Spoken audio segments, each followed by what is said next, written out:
Hello everybody, this is Upstairs Downstairs Music, and today I will be talking about the lyrical meaning of my latest album, No One Can Hear You Scream. It feels like forever since I've done one of these videos where I'm just talking to you fans, and I miss that. I really do. So the album itself, No One Can Hear You Scream, the title of the album is inspired by a sense of desperation, a sense of hopelessness, people around you, me, being able to help, but either not hearing you or, turning a deaf ear, I guess. Thus the name, No One Can Hear You Scream, right? I scream out for help, but no one comes and answers. Also, it's kind of playing on the in space, no one can hear you scream, which is, my previous album was Negative Space, so, in space, negative space, that kind of lines up a little bit too. The big theme of the album is lust. If you're a returning fan, you would know that lust is a big part of my life. It's unavoidable. Perhaps one day it won't be such a dramatic part of my personality. In fact, I go so far to say that. That's how much of a crucial role it plays in my life at the moment, and it has played since I've been writing music for Upstairs Downstairs Music. This isn't a particularly new theme. I guess I've been diving into it a little more seriously in this most recent album. The topic of perceived insanity, for lack of a better word, within myself. Rather than an innate insanity, something that's wrong with my brain, which there is a lot that's wrong with my brain innately, but not quite to that level. Rather than that, something that has been cultured and nurtured, not in a good way, over time to build up inside of me and create something monstrous. One of the songs on this album is called Monkey Brain. That was one of the first songs I wrote for this album. Later, I wrote a song called Abby's Taken, where I referenced that song. It goes, "You mess with my head, my monkey brain just..." And then later, I wrote a song called Slow M. Neff, where I referenced that song, Abby's Taken, and that line specifically in that song, which gives it a little bit of an out-of-place feel. Here's the kicker, though. Slow M. Neff, the last song, the one that referenced the song, was on my third album. Abby's Taken was on my fourth album. Monkey Brain is on my fifth album. So I got it in reverse order. The first one that I wrote is the last one I published. And the last one I wrote is the first one I published. Mind blown. It was a huge, huge honor to have the Cult of Space Skull, the lead singer there, the Red Witch, go and do the vocals for me for this intro from Monkey Brain. It was just... And so I was thinking of doing another song called The First Thrust. It might still be on a future album, but it was scrapped for this one. She did the opening for that, but I didn't like it. For this one, she was freaking perfect. It was insane. Like, it genuinely gets me riled up. Like, when I hear her, like, like, it's good. She does a good job at being bitchy. And that's a highest compliment. I have an outtake. I can play it for you. It's like, I'm only good at being a bitch. All right.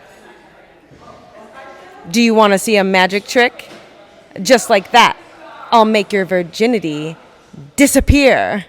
So it's, don't look at me. Like, seriously, don't even fucking look at me. Even thinking about kissing you is just, oh my god. And I would never. With that face, you're such a fucking pervert. Which is my outwards perception of girls in my age group. I am bisexual, but this is, I'm specifically describing the girls in this case. Their feelings and thoughts toward me, although some of them might not express it this clearly, although some of them do. This is kind of my, anxiety, like, projection of, what they're thinking, what they're saying. This is, kind of directly inspired by a conversation, or I guess a monologue by my person I was going on a date with on their end about me. That left some scarring. I still think about that a lot. And to the actual song itself. This monkey wants to sex. This monkey wants to sex. This monkey wants to sex. This monkey wants to sex. The surface level message is pretty clear. I'm the monkey. I want sex. I've, said this before. I developed sexually pretty early on. In 4th grade, I started, asking girls out. Like seriously asking. I had, your everyday run-of-the-mill kindergarten relationship, right? You know how those goes. They're not serious, but, I felt a shift, right? And, I kind of knew that it wasn't just, a game. That kind of started in 4th grade. Even before I knew what sex was, I knew I wanted something that I couldn't quite grasp. When I received the sex ed talk, the pieces slowly kind of came together there. The length of time that I've been wanting these things, even if I didn't know it was sex initially, builds up the strength of the agony being denied these things. Because not only am I an early bloomer, I'm particularly potent in this aspect. I would say I'm way more than above average in the sex drive levels of things. I reference this sometimes. I say, I didn't ask to be like this, which is true. I didn't choose to have these feelings. They've become a part of me now, and they're engraved in my psyche and my life experiences. And so it's hard to imagine living without them. And if I was given the opportunity to switch them off, I would hesitate.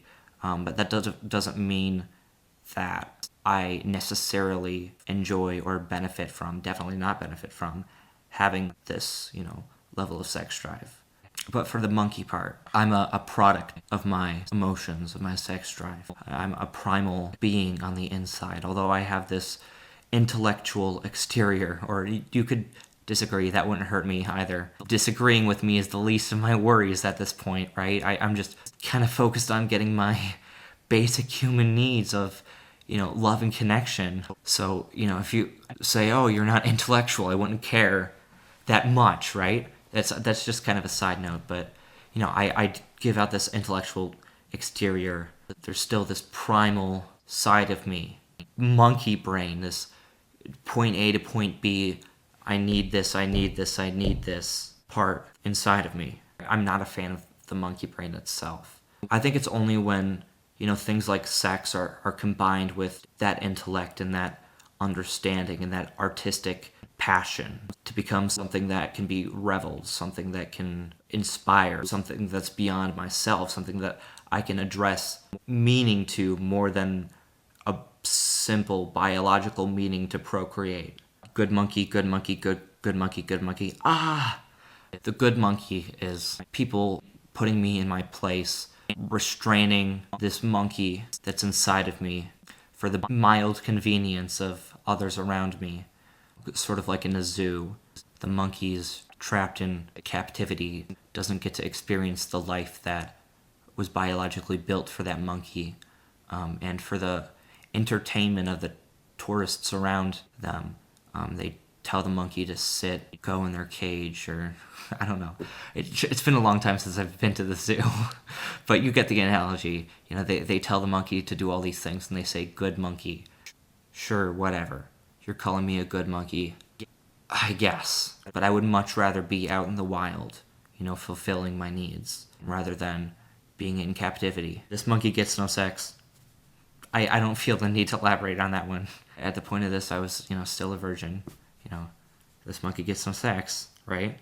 This monkey wants to die, obviously, setting my struggle with suicidal ideation. This monkey doesn't see the point of living without sex. Yes, there were too many times to count in my life where the main point of suicide, the suicidal ideation, was on sex. If I'm not getting this thing that is driving me, what's the point of even living? And at least if I'm dead, I won't feel anything. Rather than being in agony.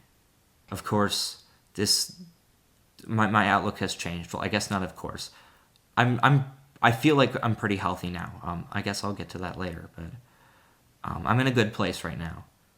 So I'm just kind of explaining this from retrospect. Okay, next song I wrote for the album is "I've Had Enough." Yeah, this song is about I've had enough of getting rejected. I've had enough of, putting up with this complex series of exchanges that a society has deemed to be appropriate for sexual contact and romantic contact.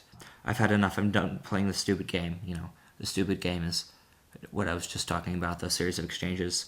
If they just bullshit out of what I want, I'll have to get me some. If they, meaning boys and girls in my life, that would be, feasible to have romantic or sexual encounters with. If they, make excuses, if they take, whatever road it is for their own convenience so they can get out of doing a little bit to relieve so much suffering for myself. I've had enough of all your stupid excuses to me. I just kind of referenced that. The detriment is mine and I bleed. You may be the one who has to, put up with me being, annoying, and not being okay and needing these things, being needy in the society for something that goes beyond what people typically are willing to give at a certain level. But I'm the one who has to suffer through it. Also, sorry about the difference in everything. I thought I just finished that thought, and this video took so long, so bye. And I bleed, obviously, referencing my self-harm. Crazy. Back to that point of insanity there.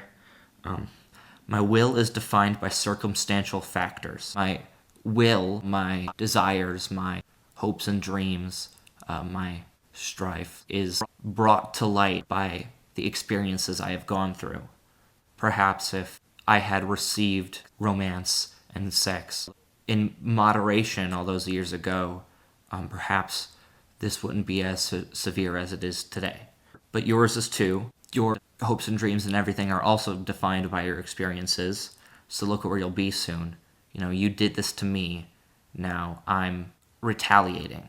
Of course, I want to put a disclaimer on this. At the moment, I'm not contemplating, actually retaliating or causing anybody violence, but, my thoughts were definitely full of those sorts of ideas when I wrote this song and were for a while. I hope that that doesn't anger you, the person who's watching this video.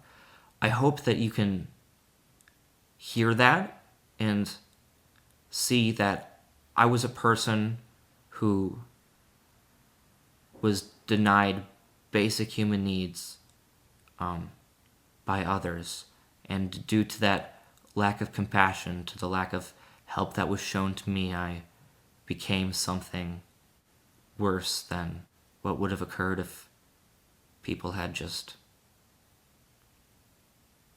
shown me some mercy.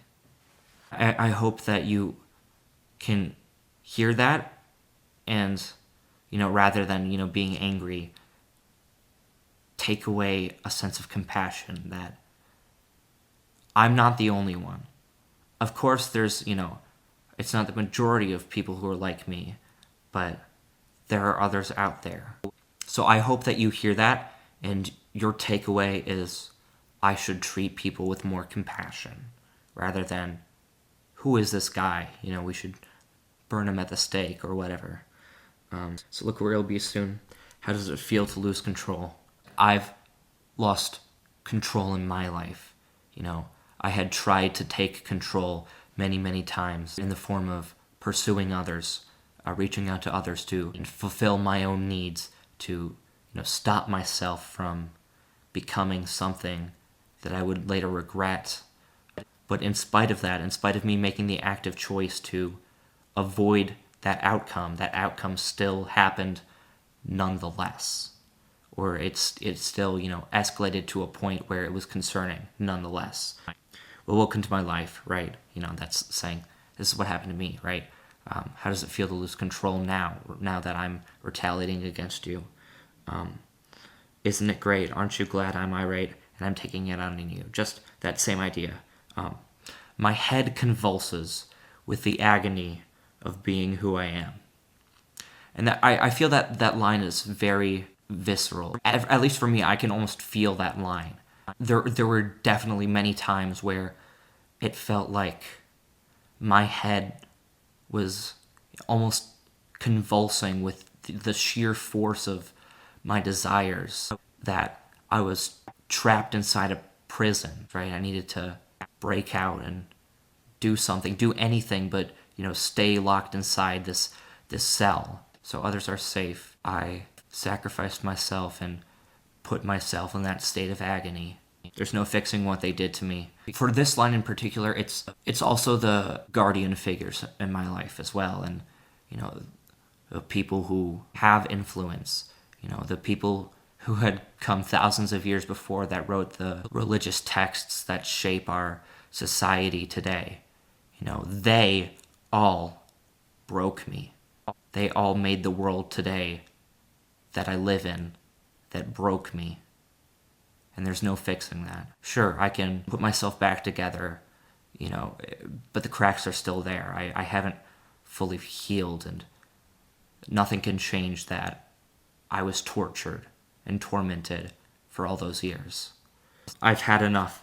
Your purpose is to criticize the actions that I justify. A, to the guardian figures, and B, to the people who look at me and would say that I'm wrong, that I'm in the wrong, that I have no right to think this way. I kind of took a more lyrical, extreme approach. I don't think I've ever really justified these actions completely. It's more on the level, it's the thoughts that I justify. I'm justified in thinking this way because I've been tormented as I have. It's only right in my mind to have frustration, to, want to break free from the pain, to want to do something to end it, whatever way that may be. Of course, hurting anybody would be unambiguously wrong, right? That's where I stand. I kind of, took a little bit of a more radical approach in the lyrics that I've never really thought in real life, because I tend to exaggerate a little bit in my lyrics, and one of my upcoming projects, I'm going to do a lot more of that. The theoretical, hypothetical, what if I snap one day? It was never fair from the start. So this is getting into the actions here. While the actions are wrong, it's sort of a catch-22. I have this problem that there's no given solution. Highs and lows happen. If I reached a particularly low low, I would snap, right? I could snap. And yes, I'm wrong in doing that, but the people who have wronged me are also wrong. But the people who have wronged me don't necessarily know that they have. And some of the people who have participated in the wrongings have no idea that I even exist. There's really no one thing to blame. It's just a shitty, terrible situation. So cross my fingers that I'll never be brought down to that point. It was never fair from the start. For the way I am, the odds of this working out weren't great, especially being born in the era that I am. Now you get to feel the pain I've been through. Yeah, it's the, an eye for an eye thing. You wronged me, I'm gonna get you back. And again, exaggeration there. Or maybe you won't, you just might like it. Well, that's that's a line that I still kind of, I'm like, that's a little messed up, dude. Why'd you write that? But I feel like it is indicative of how I was feeling at the time, and sort of where my thought process was. My spirit crumbles under gravity.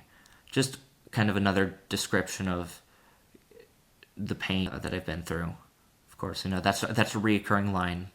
Pain I've been through. You do not understand. The majority of you, probably those listening right now, don't understand. And honestly, I don't think I understand myself anymore. I mean, I understood, kind of when I was feeling those feelings in the aftermath. But now that I've been sort of distanced from those sort of intense feelings for a while, the understanding of how I felt is getting a little fuzzy. And there things that can like take me back there, like music is a big one. Like listening to the music I listened to at the time, it can take me back there. But just I feel like my understanding of my thought processes is getting just slightly fuzzier.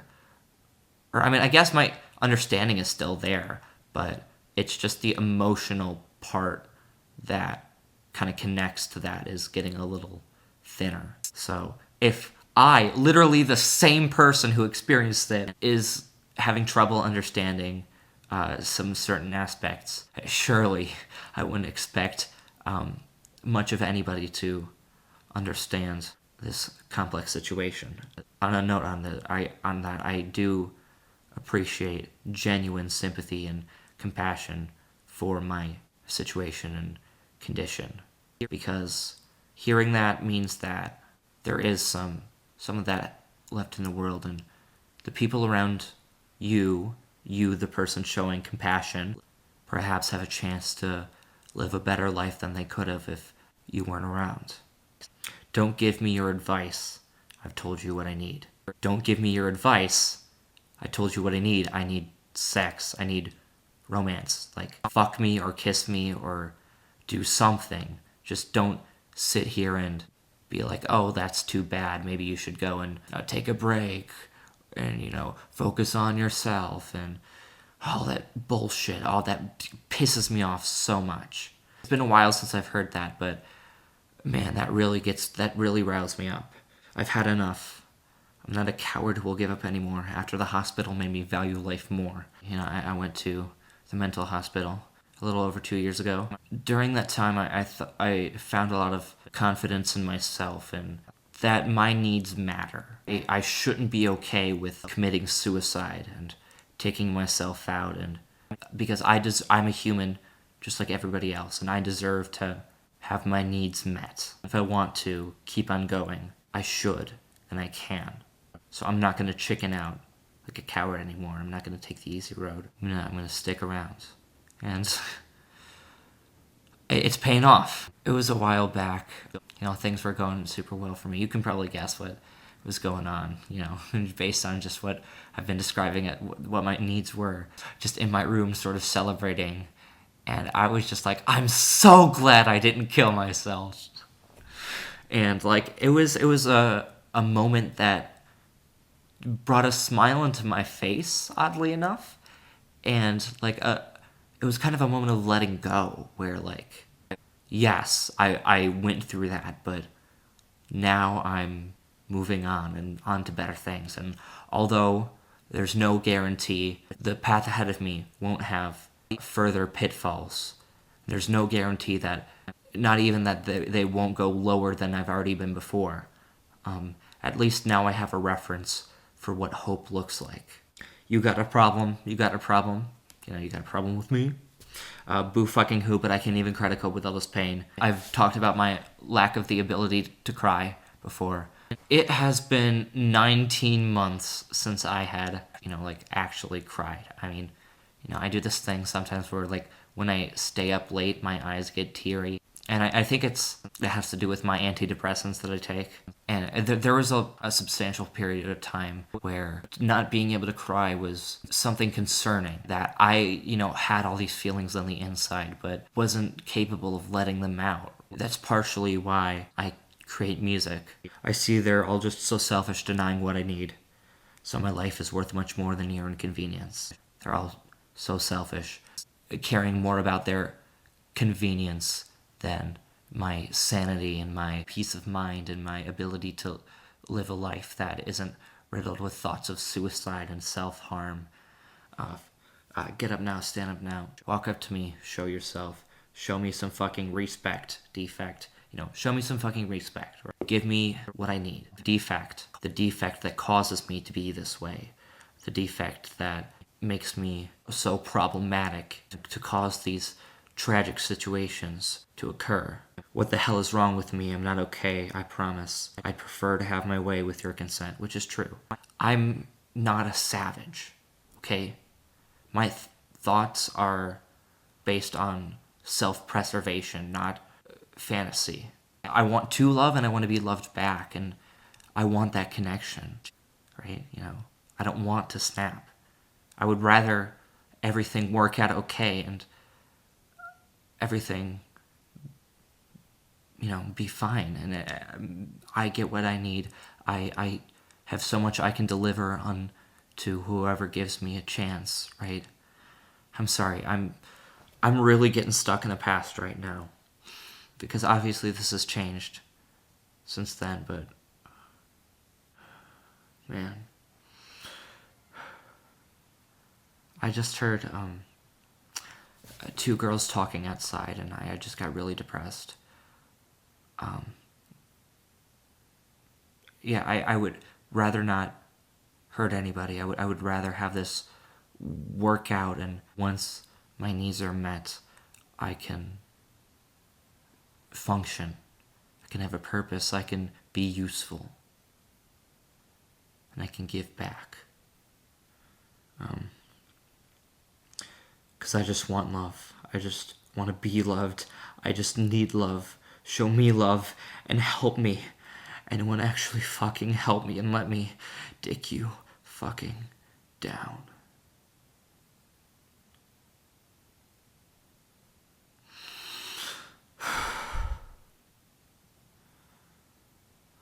All right. And I'm probably going to do a different length of videos for this because I'm getting really in depth. Now we're on to Justified. That's the next song I wrote.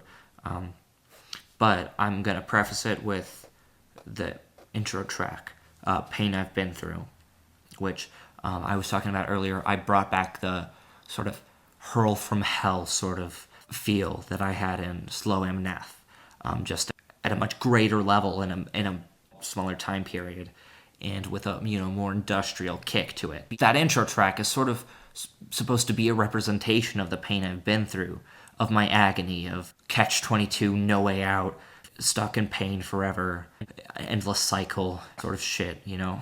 I have screaming in there. Quite a few of those screams were taken from Slow MNF. I think the majority of them were. There were a few that were from some other places, but most of them were recycled for that intro track.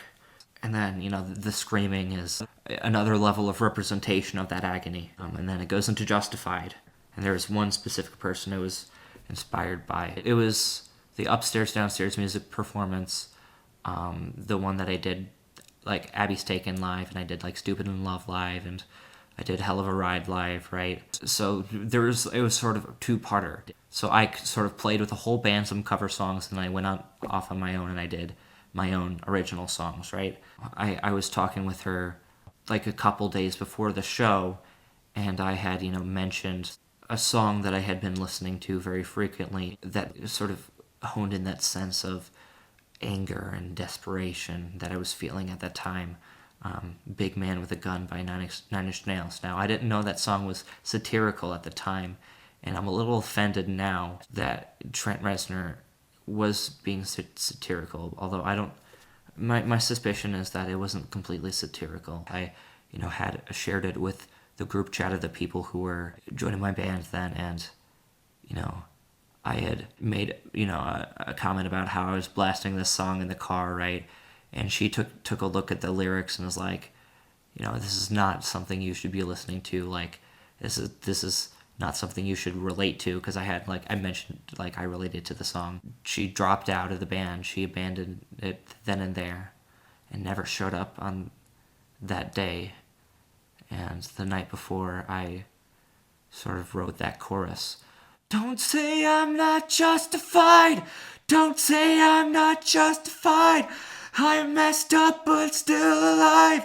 Don't say I'm not justified. That sort of thing there. And I had done that a lot with that summer. That was the summer of Satan of Sadness, that I had written a lot of the songs. And then Abby's Taken was in that summer as well, Hell of a Ride. And what I would frequently do is I would just, 2 a.m., go down to the basement, plug in a guitar in the amp, and, put in headphones and start working on a song. Those were probably some of my most productive days. I'm not super productive with music anymore. But I'm sure that sort of inspiration will come back. It always does. I guess starting with the song itself, Taken Alive. I'm not dumb. I can see what's going on. The people at school, who, when I had, self-harmed and, they were keeping a close eye on me and restricting me and, having like literal paperwork that I can't talk to my ex or the other person who filed the police report against me.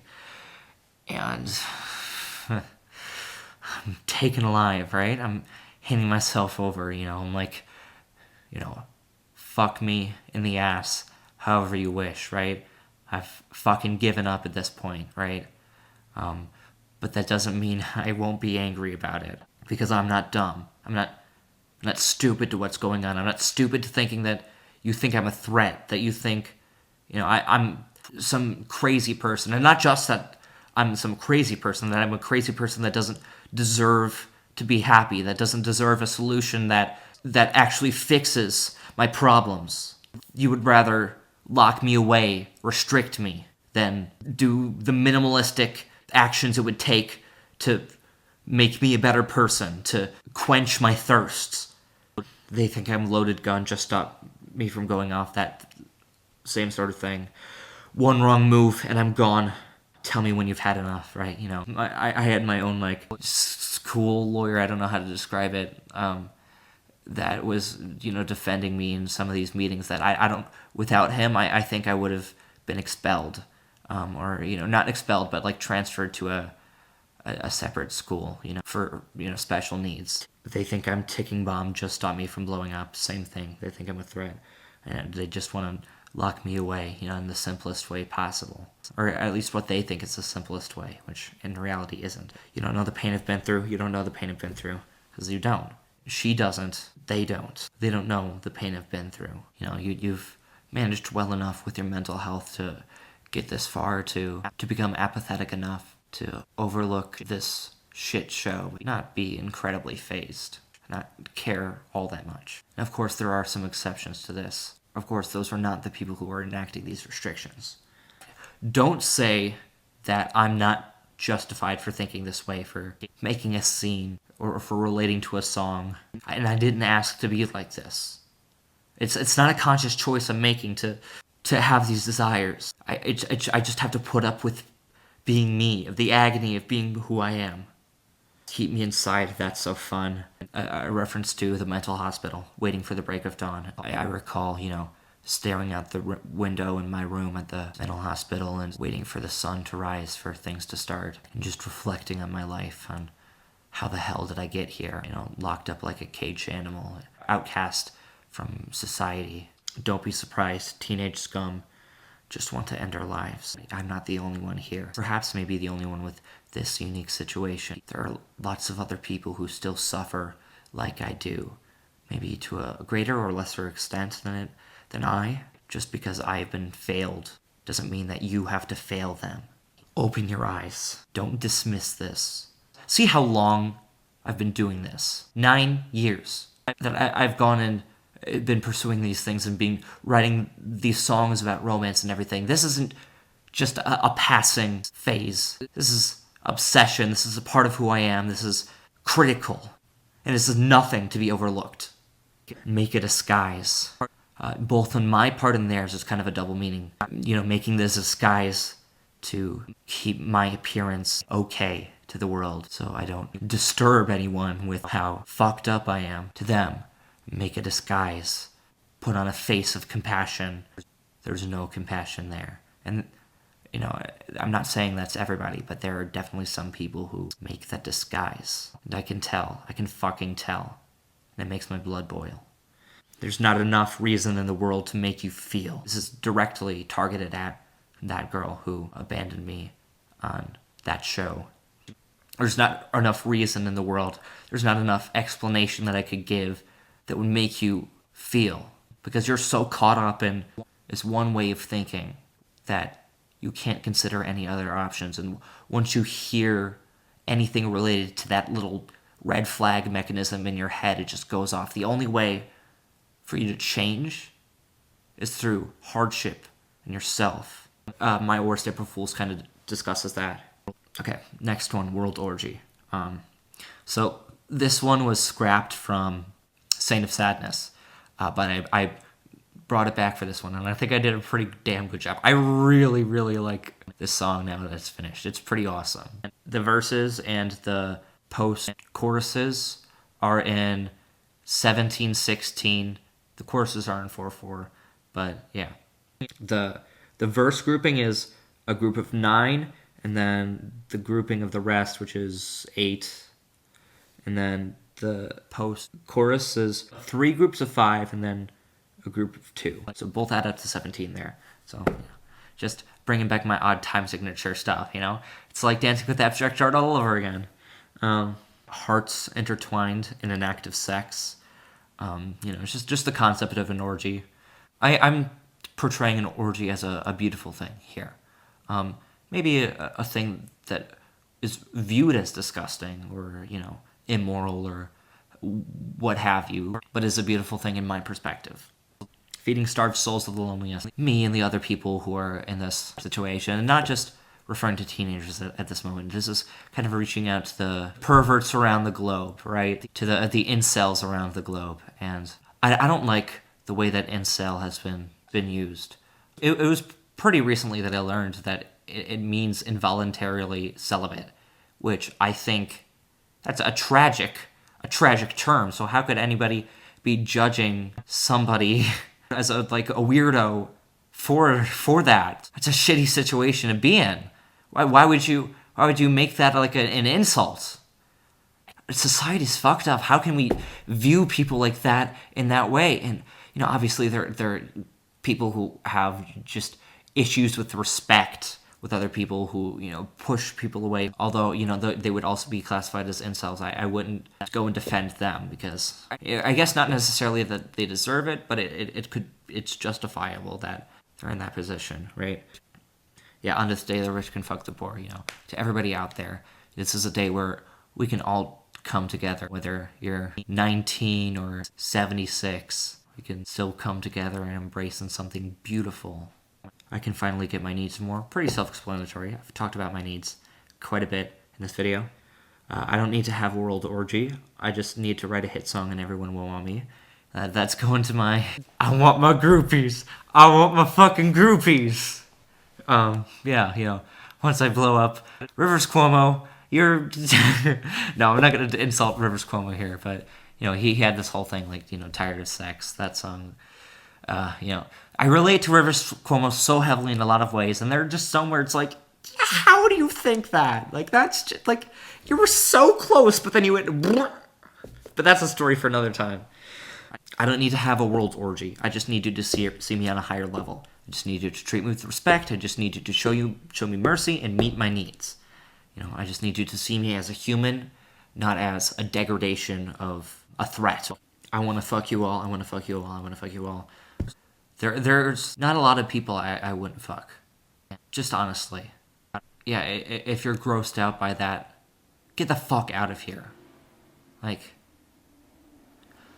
why? You...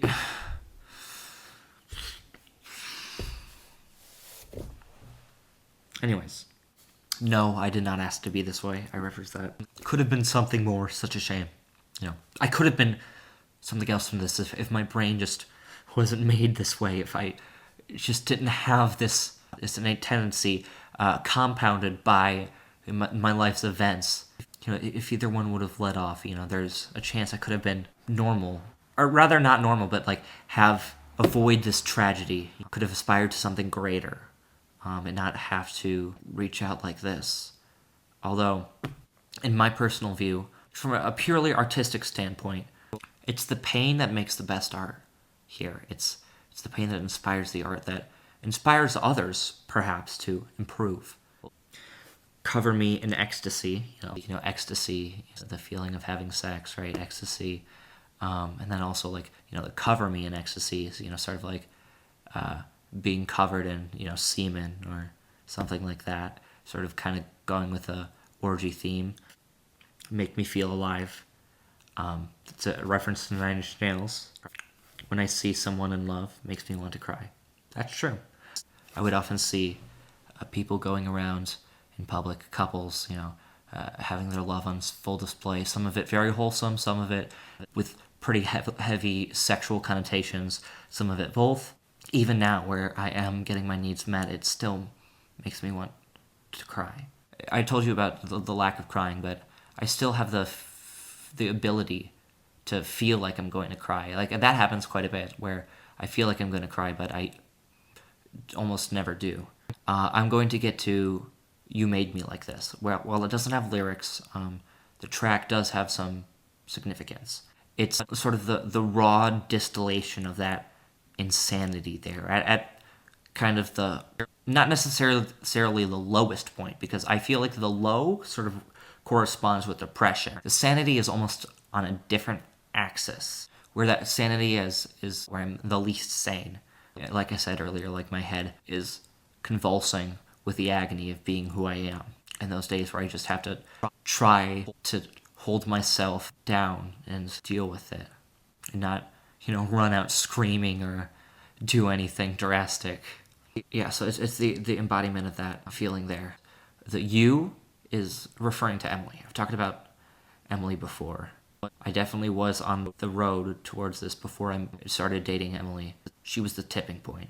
She's what sent me crashing down. She made me like this. You made me like this. It would have been different.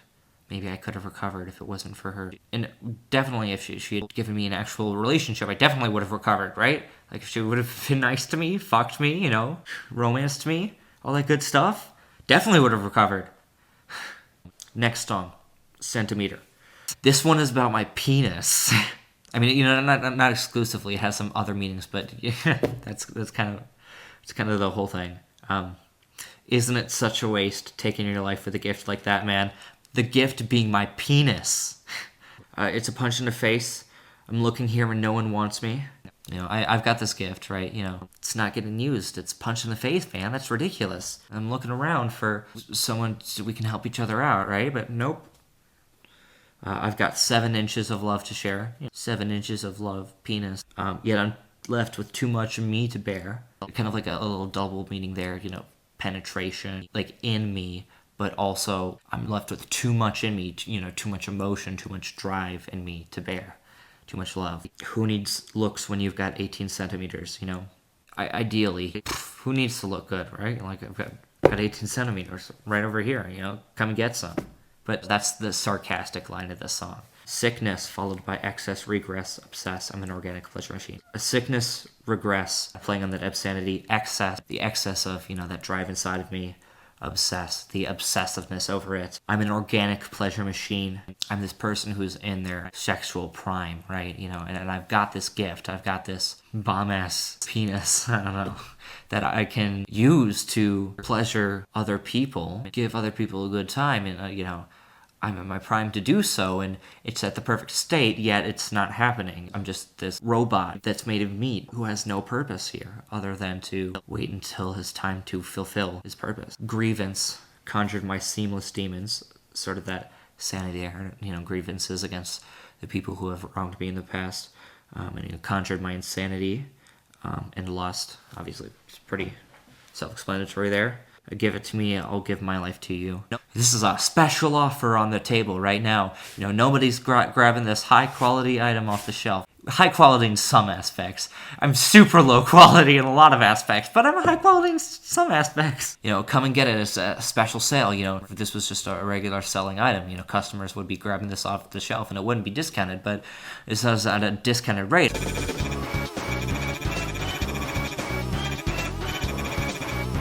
All you have to do is take me home with you and I'll give you the whole package. I'll give you my whole life, right? I'll give you everything I have. Yeah.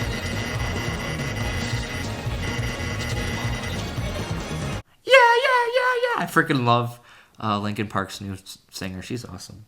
If they saw what I've got, they'd regret messing with my brain, my head, my heart, my life, and my love. They'd regret doing all these things that affect me ubiquitously in my mental space. I can't have peace of mind. I'm not at peace. I'm at war with myself and with the world and with religion and everything. And I can't have peace of mind. Lust, something bad, something devout, right? Is it something bad, though? That's sort of like a question mark there, really. Perceived at the level that I exhibited as bad. something devout, something that never leaves me alone, something that follows me within everywhere and has been for the past 9 years. Something I'm not me without. That goes to that idea that if I could have the option to, get rid of this, I would hesitate, because a great amount of what I know about me has been defined by this lust. And I don't know who I'd be without that. Something I'm not me without, when it strangles me, right? Just sort of another description, I think, paints a good picture of how I feel about all this. When it strangles me, I want some, want some, want some, want some. Pretty self-explanatory. If things were different, we'd be free. Getting that group in again, the teens and other people in a similar situation to where I am.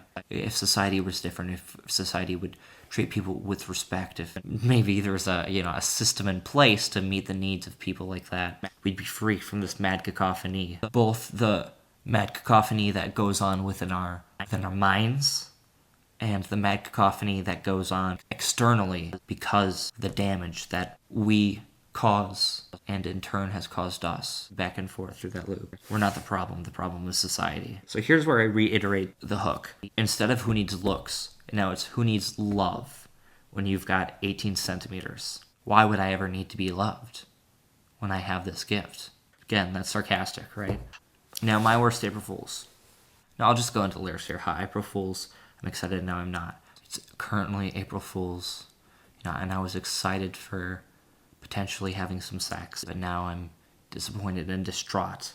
I thought someone I could fuck could really care for me, but guess I'm wrong. It's really the other way around, but this kind of made more sense lyrically.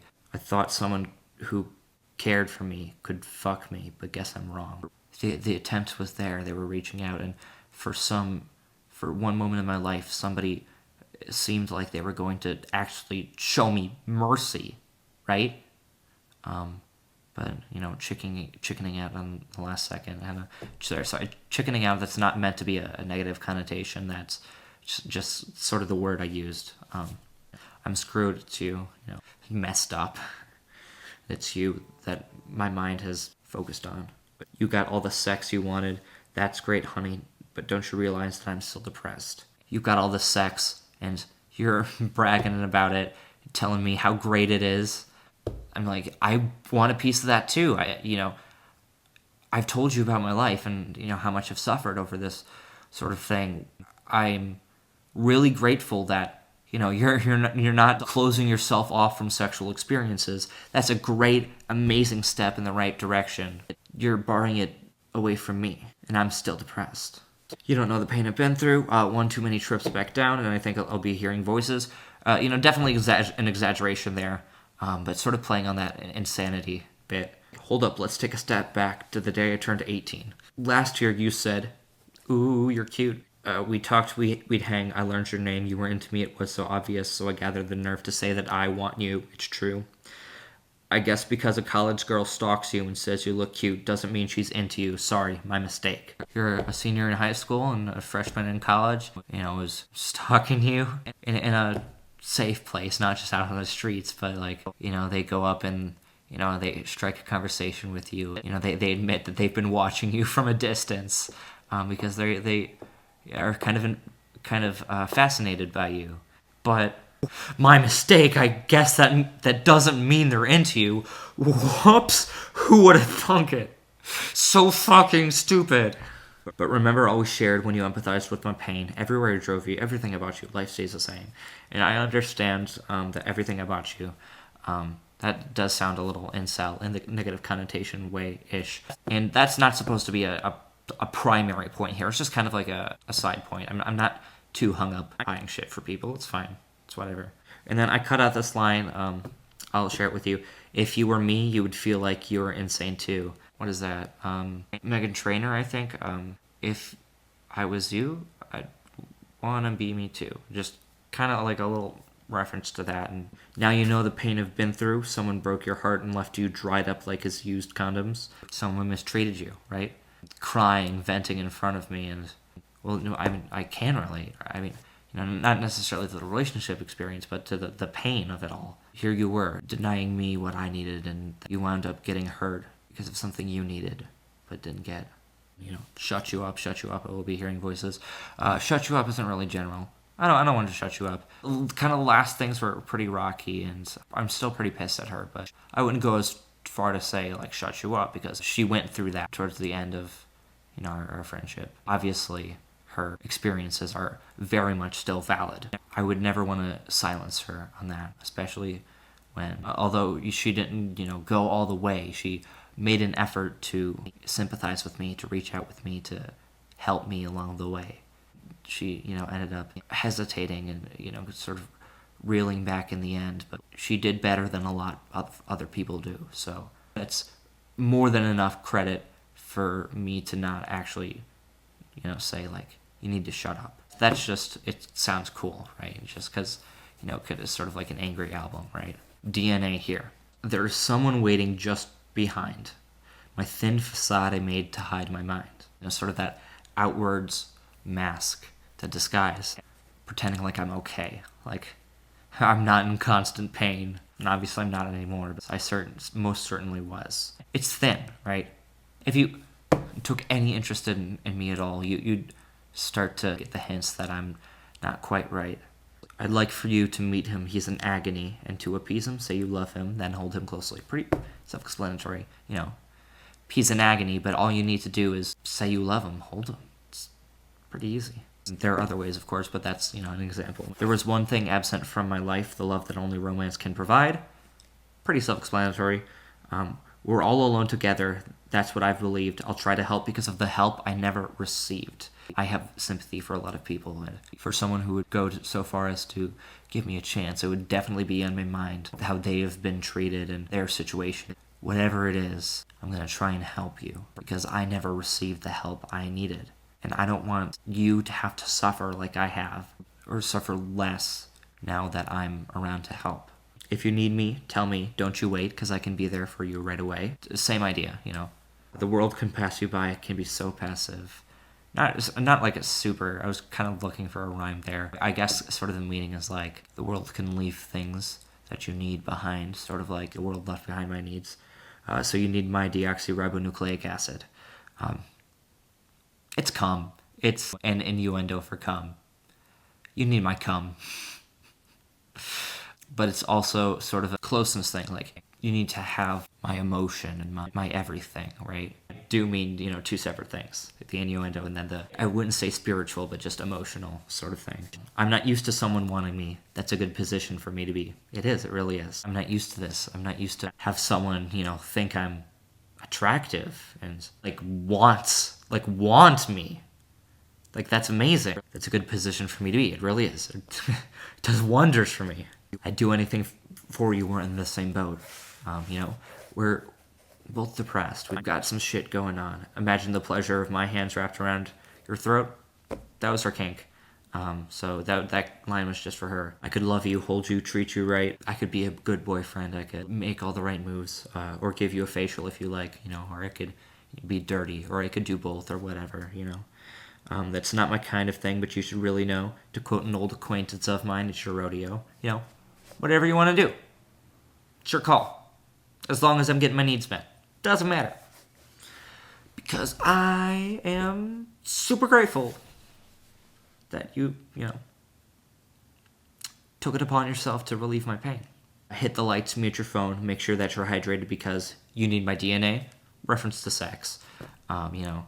Hit the lights, turn off the lights, make sure you're hydrated, right? So you have the energy for physical activity, right? Mute your phone, right? So we don't get interrupted. Anger fuels me, so buckle up because this is going to last. Partially, I'll push past, my limits of where I might want to stop, and, partially I am less prone to wanting to stop because of the anger. You're my favorite part of every day, and when we talk, I just want you to stay. When you're gone, you get stuck in my mind. I dream of our embraces intertwined.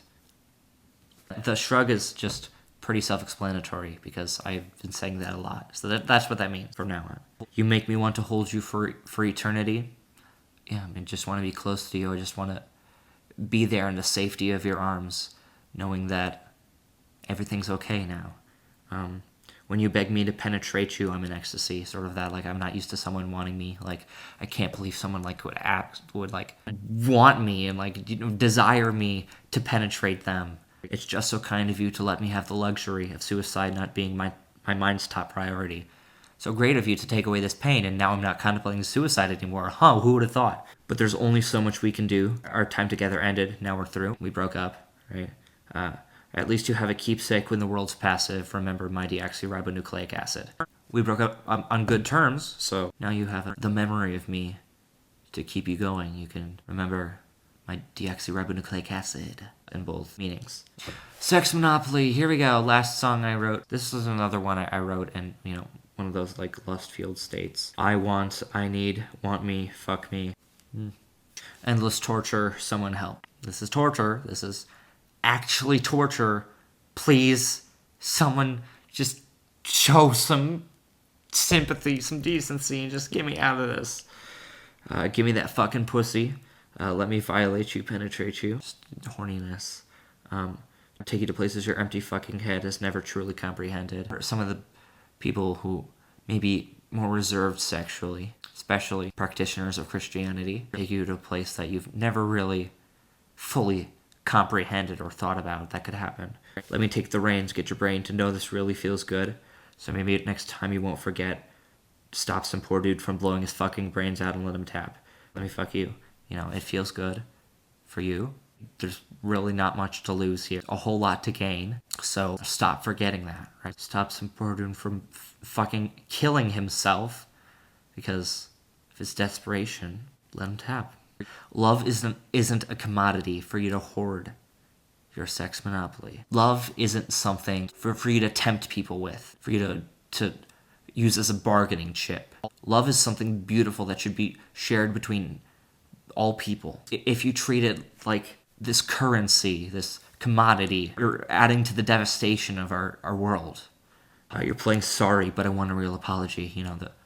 The fake apologies. Yeah, you're playing sorry, right? Kind of like, Monopoly is a board game. Sorry is a board game. There's kind of like a theme here. But like you're playing sorry, you're faking sorry.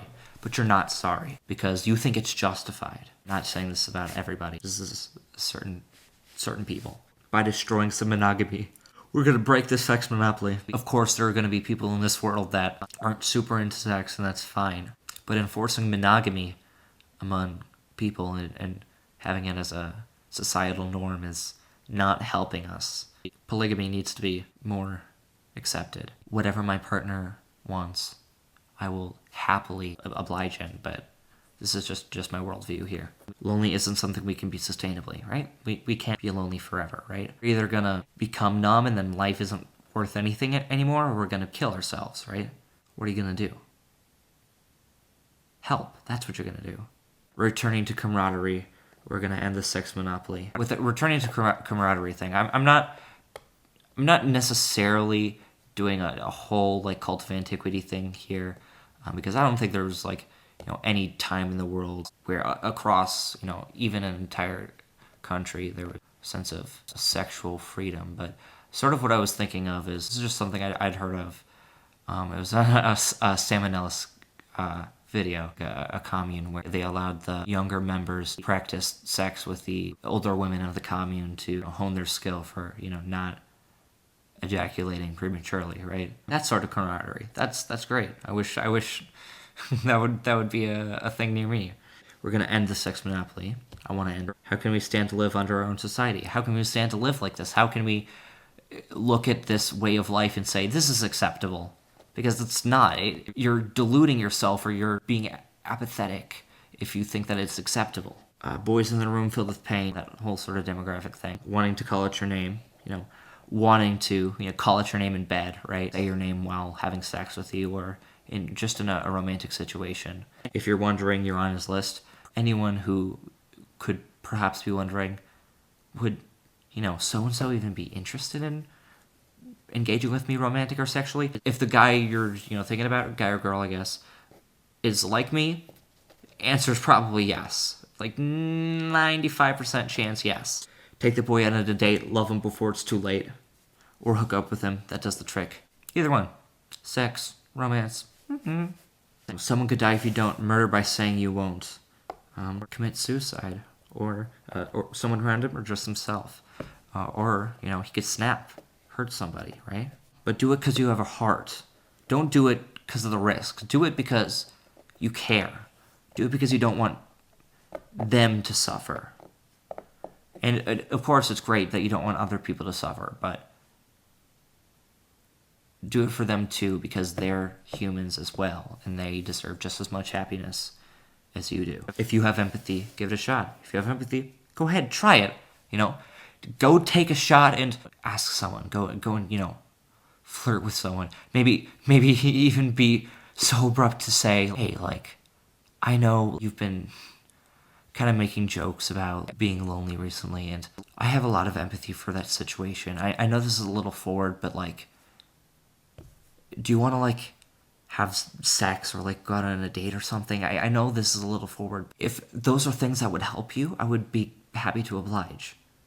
Boom, perfect. And then the whole monologue. I've done it plenty of times. You can listen to it on the album. You can listen to the monologue at the end on the album.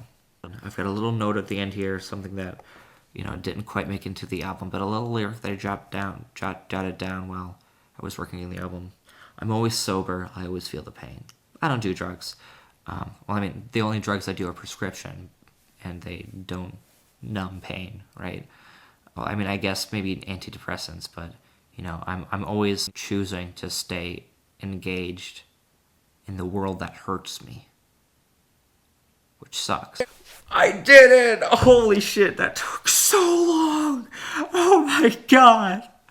I went through a whole range of emotions there. Jesus! I'm definitely gonna do a shortened version of that. If you watch this whole thing, you're a god. Oh my god!